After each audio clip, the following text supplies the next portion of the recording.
ఈ సెషన్లో మనం make a test mandrel L is equal to 200 millimeters మరియు counter bore at the end గురించి నేర్చుకుంటాం. ఈ సెషన్ ముగిసేసరికి మీరు లేత్ మాండ్రల్ గురించి, మాండ్రల్లో రకాల గురించి తెలుసుకుని మరియు వాటి ఉపయోగాలను జాబితా చేయగలరు. బోరింగ్ మరియు కౌంటర్ సింకింగ్ ప్రక్రియను వివరించగలరు. సెంటర్ల మధ్య జాబ్ని సెటప్ చేసి స్ట్రెయిట్ టెయిల్ క్యారియర్ని ఉపయోగించి జాబ్ని అవసరమైన ఖచ్చితత్వంతో టర్న్ చేయగలరు. లేత్ మాండ్రల్స్ గురించి మొదట తెలుసుకుందాం. లేత్లపై మ్యాచింగ్ కోసం పనిని పట్టుకోవడానికి ఉపయోగించే పరికరాలు ఇవి. అవి ప్రధానంగా లేత్పై రీమింగ్ లేదా బోరింగ్ ద్వారా పూర్తి చేసిన బోర్లకు సంబంధించి బయటి వ్యాసాలను మ్యాచ్ చేయడానికి ఉపయోగిస్తారు.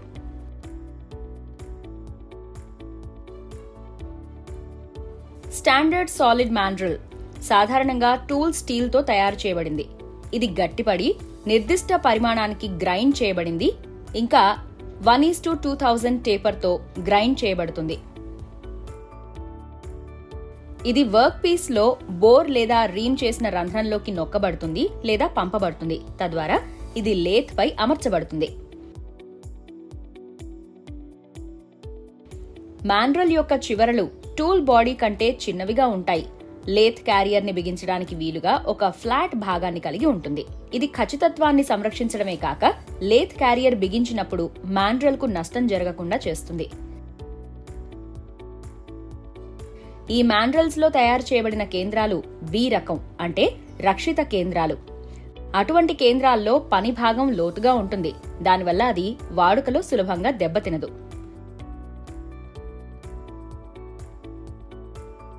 ఇప్పుడు మనం మాండ్రల్స్ లో రకాలను చూద్దాం. మాండ్రల్స్ లో 6 రకాలున్నాయి. వాటిలో విస్తరణ మాండ్రల్, లేత్ పై విస్తరించే మాండ్రల్స్ వర్క్ పీస్ యొక్క ఇంటర్నల్ వ్యాసాన్ని పట్టుకుంటాయి. స్ప్లిట్ బుషింగ్ మాండ్రల్, అడ్జస్టబుల్ స్ట్రిప్ మాండ్రల్ అనేవి 2 అత్యంత సాధారణమైన విస్తరణ మాండ్రల్స్. గ్యాంగ్ మాండ్రల్ లోని ప్యారలల్ బాడీ ఒక చివర ఫ్లాంజ్ అంచుతో ఉండి మరొక చివర థ్రెడ్ భాగాన్ని కలిగి ఉంటుంది. సున్నితంగా, పలుచగా ఉండి తొందరగా వంకర పోగలిగే సన్నని ముక్కలపై మెషినింగ్ ఆపరేషన్లు తప్పనిసరిగా చేయవలసి వచ్చినప్పుడు గ్యాంగ్ మాండ్రల్ ప్రత్యేకంగా ఉపయోగపడుతుంది. వివిధ రకాలైన బోరింగ్ జాబ్లను పట్టుకోవడంలో స్టెప్డ్ మాండ్రల్ సమయాన్ని ఆదా చేస్తుంది. జాబ్ ని పట్టుకోవడం అవసరమైనప్పుడు స్క్రూ లేదా థ్రెడెడ్ మాండ్రల్ థ్రెడ్ రంధ్రం ఉన్న ఏదైనా మెషిన్ వర్క్ పీస్ ని పట్టుకోవడానికి ఉపయోగపడుతుంది. టేపర్ షాంక్ మాండ్రల్స్ ని సాధారణంగా చిన్న వర్క్ పీస్లను పట్టుకోవడానికి ఉపయోగిస్తారు. టేపర్ షాంక్ మాండ్రల్ల యొక్క 2 సాధారణ రకాలు expanded stud mandrel, thread stud mandrel, cone mandrel. పెద్ద బోర్ యొక్క పనిని 2 టేపర్ల మధ్య ఉంచవచ్చు. నట్, వాషర్ ఇంకా స్పేసింగ్ కాలర్ ద్వారా చక్కగా రక్షించవచ్చు.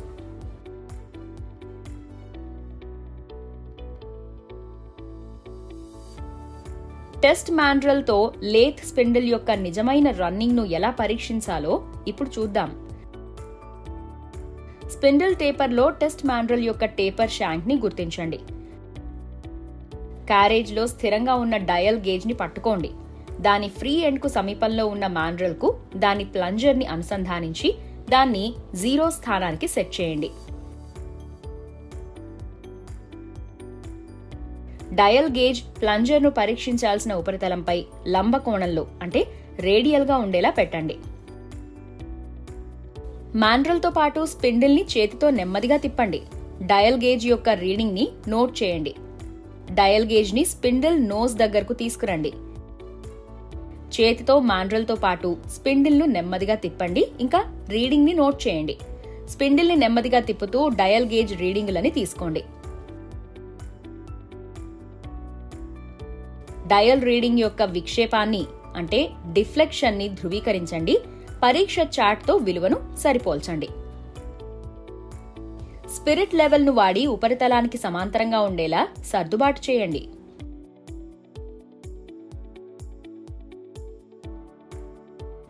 బోరింగ్ అనేది ఇప్పటికే ఉన్న డ్రిల్లింగ్ లేదా కోర్ హోల్ ను సింగిల్ పాయింట్ కటింగ్ టూల్ తో విస్తరించి సరిచేసే ప్రక్రియ.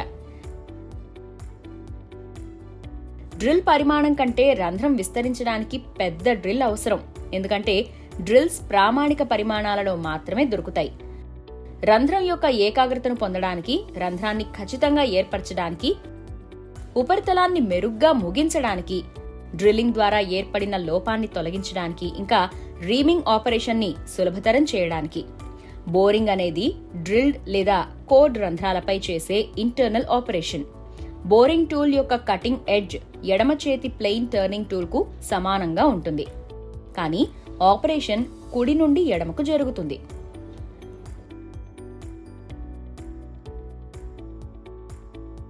కౌంటర్ సింకింగ్ అనేది డ్రిల్ చేసిన రంధ్రం యొక్క చివరను బెవెల్ చేయడం. దీనికి ఉపయోగించే సాధనాన్ని కౌంటర్ సింక్ అంటారు. కౌంటర్ సింక్ స్క్రూ యొక్క తలపై ఒక రిసెస్ ను ఏర్పరచడానికి కౌంటర్ సింకింగ్ నిర్వహించబడుతుంది. దానివల్ల అది ఫిక్స్ చేసినప్పుడు ఉపరితలంతో ఫ్లష్ గా ఫిట్ అవుతుంది. సాధారణంగా ఉపయోగించే కౌంటర్ సింక్లు బహుళ కటింగ్ అంచులను కలిగి ఉంటాయి మరియు టేపర్ షాంక్ ఇంకా స్ట్రెయిట్ షాంక్లుగా అందుబాటులో ఉంటాయి. మెషిన్ టూల్ అసెంబ్లింగ్ కోసం అవసరమైన ఖచ్చితమైన కౌంటర్ సింకింగ్ కోసం మ్యాచింగ్ ప్రక్రియ తర్వాత పైలట్లతో కూడిన కౌంటర్ సింక్లు ఉపయోగించబడతాయి. స్ట్రెయిట్ టెయిల్ క్యారియర్ ని ఉపయోగించి కేంద్రాల మధ్య జాబ్ ని ఎలా సెటప్ చేయాలో, ఖచ్చితమైన పరిమాణానికి జాబ్ ని ఎలా టర్న్ చేయాలో ఇప్పుడు చూద్దాం.